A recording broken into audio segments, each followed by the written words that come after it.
भोले बाबा कैसे गुस्सा हुए जरा विस्तार से सुनाओ। अब जो है राजा परीक्षित जी को सुखदेव जी कथा सुनाने लगे।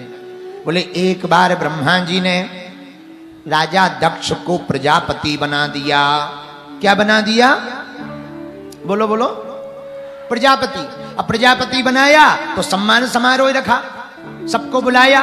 तो राजा दक्ष को तो मुख्य अतिथि थे ही। अच्छा, नेताओं की आदत होती है हमेशा लेट आते हैं, तो राजा दक्ष थोड़ा लेट आए। सब देवता बैठ गए, भगवान भोले बाबा भी बैठे, विष्णु भगवान भी बैठे, ब्रह्मा जी भी बैठे, नारद जी भी बैठे, नंदी भृंगी श्रृंगी सब बैठे हुए हैं। अब राजा दक्ष जैसे ही मंच पर आए, सबने खड़े होकर सम्मान किया। पधारो पधारो पधारो, अब आप प्रजापति बन गए, पधारो पधारो। अंत तो गत्वा राजा दक्ष की नजर लोगों के ऊपर पड़ी। तो जितने लोग खड़े थे सो वो तो ठीक है, पर जो बैठे थे उन पर ज्यादा नजर गई।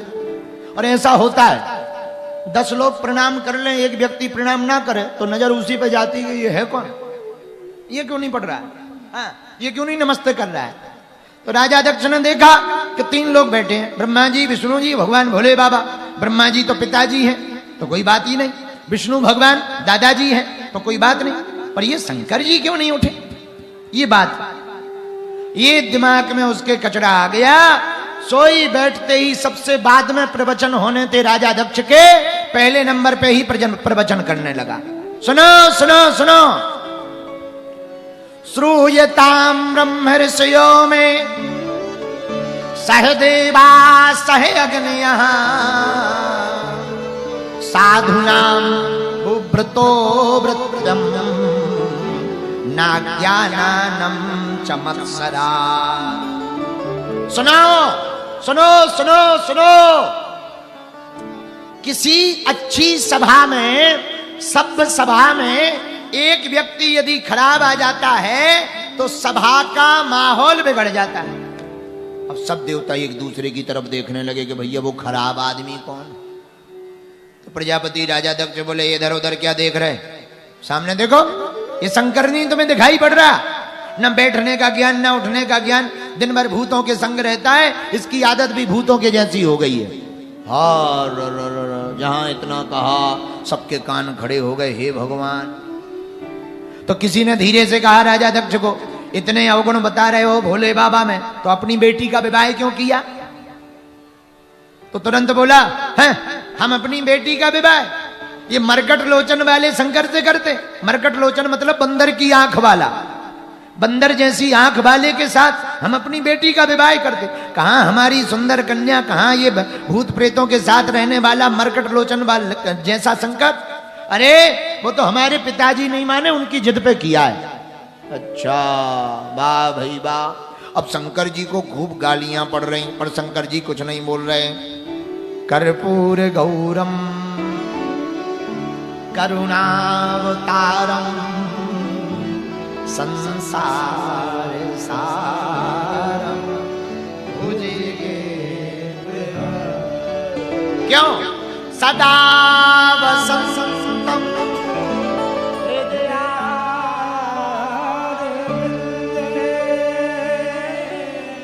भवम भवा सहितम। भोलेनाथ पर क्या प्रभाव पड़े, ये तो विश्वनाथ है। सदा वसंतम, सदा हमेशा आनंद में रहते, सदा दिवाली संत की, सदा जीवन में बसंत।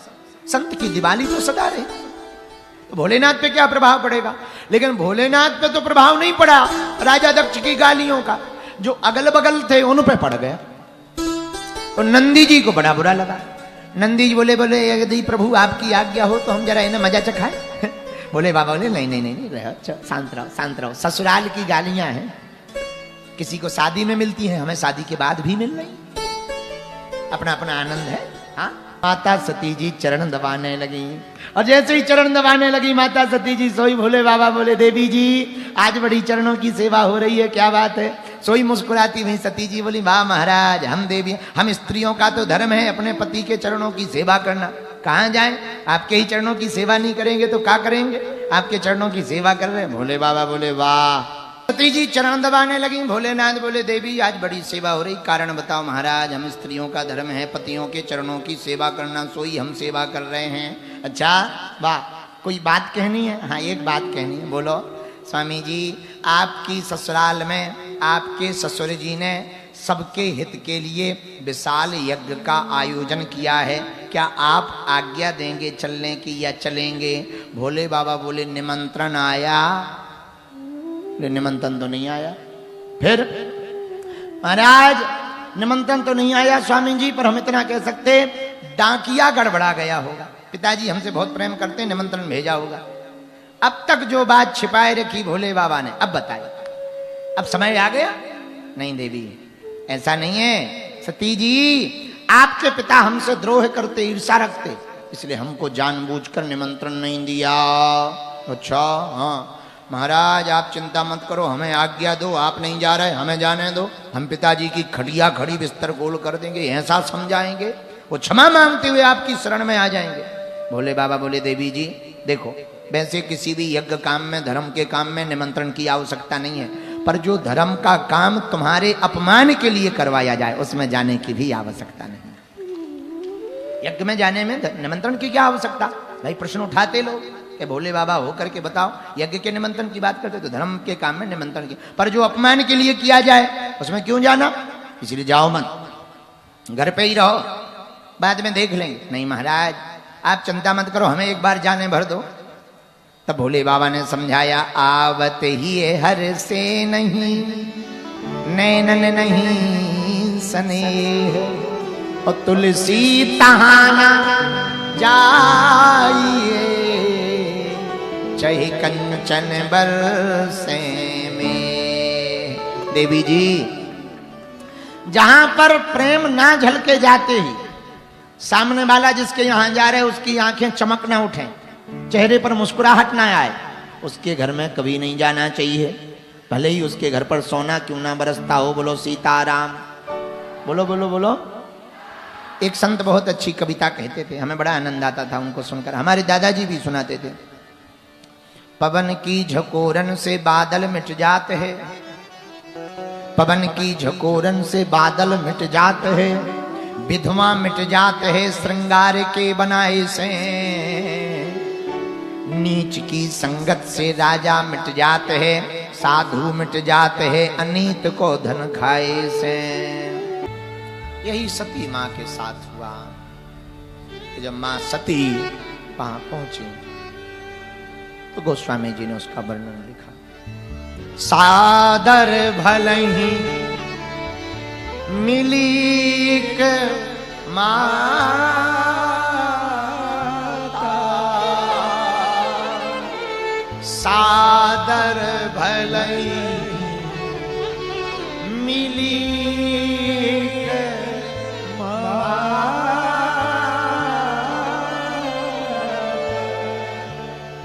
भगिनी मिली बहुत मुस्काता,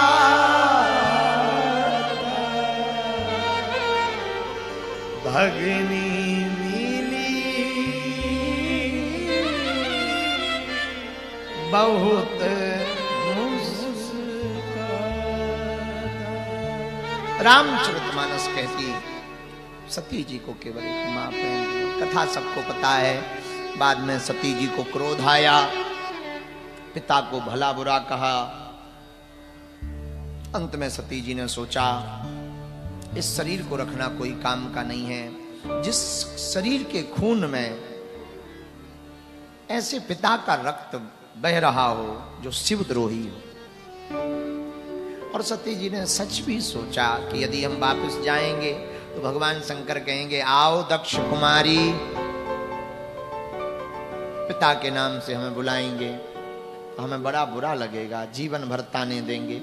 इससे बेहतर है कि मर जाना चाहिए, शरीर को छोड़ देना चाहिए। हमें और भगवान शंकर को तो पृथ्वी में कोई अलग कर ही नहीं सकता। ये जन्म हमारा चला भी जाएगा तो दोबारा में भी हमें भगवान शंकर मिलेंगे। क्रोधाग्नि में जलने लगी मां सती और सब देवी देवताओं के सामने उंगलियां कर करके कहा जिन्होंने भी हमारे भगवान शंकर का अपमान सुना, देखा, किया, मैं मरने के पहले एक बात जरूर कह देती हूं, सबको दंड मिलेगा। आंखें लाल हो गई, होंठ फड़फड़ा गए और क्रोधाग्नि में जल करके सती जी भस्म हो गई। क्रोध की अग्नि में जब सती जी भस्म हुई, हाहाकार मचा। भगवान शंकर को पता लगा, भगवान ने वीरभद्र को भेजा। वीरभद्र जी ने यज्ञ में आकर के थोड़ा सा मजा चखाया, और मजा बहुत अच्छे तरीके से चखाया।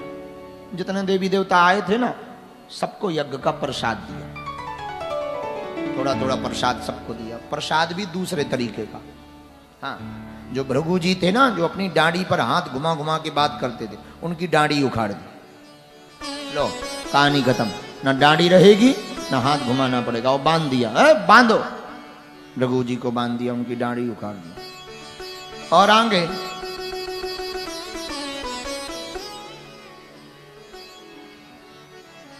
भूत प्रेतों के साथ वीरभद्र जी बढ़े। तो एक देवता थे पूषा देवता। भूत प्रेत बोले, महाराज जब भृगु जी ने मंत्र पढ़ा था, हमें मार पड़ रही थी, तो ये जो पूषा देवता है ना, ये हमें दांत दिखा दिखा करके, बहुत 32 दांत दिखा दिखा करके खूब हंस रहे थे। बोले अच्छा? बोले हाँ। एक मुक्का वीरभद्र जी ने बनाया, उनकी 32 गिरा दी। बोलो सीताराम।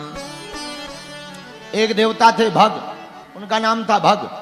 भग नाम के जो देवता थे, भूत प्रेत बोले, महाराज ये जो भग नाम के देवता हैं, ये जब सती जी क्रोध में थी ना, ऐसी ऐसी आंखें घुमा रहा था। बोले अच्छा?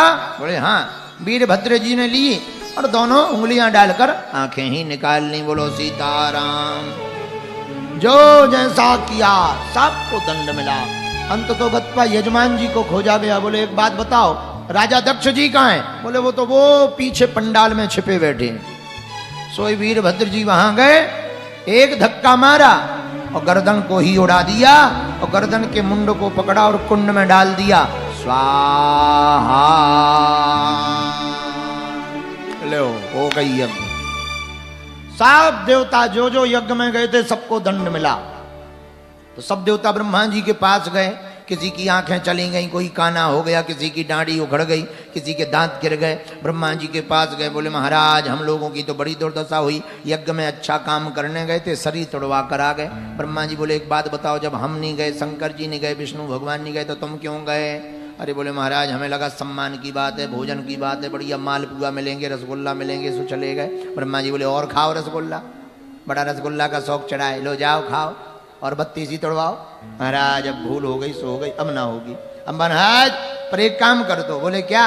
बोले भोले बाबा को शांत करा दो, वरना अभी तो कुछ भूत प्रेत भेज के ही हालत की, कहीं नंदी को ना भेज दें तो मार सिंह दुर्दशा करवा दें, उनको शांत करवाओ। ब्रह्मा जी बोले भैया है तो बड़ा कठिन, पर हम अकेले नहीं चल सकते, तुम भी चलो। भूत देवता बोले महाराज हम चलेंगे तो पर एक शर्त है। बोले क्या?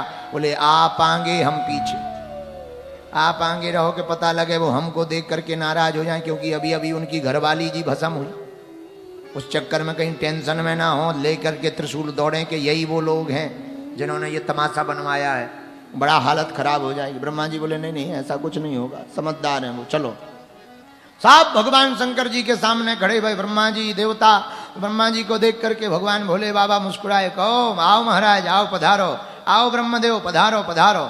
इधर जब सती जी ने प्राण त्यागे थे, तो प्राण त्यागते त्यागते कहा था कि हे भोलेनाथ हम अपने प्राणों को त्याग तो रहे हैं, पर दूसरा जन्म में हम यही कहेंगे कि दूसरा जन्म मिले तो आप ही हमें पति के रूप में प्राप्त हो।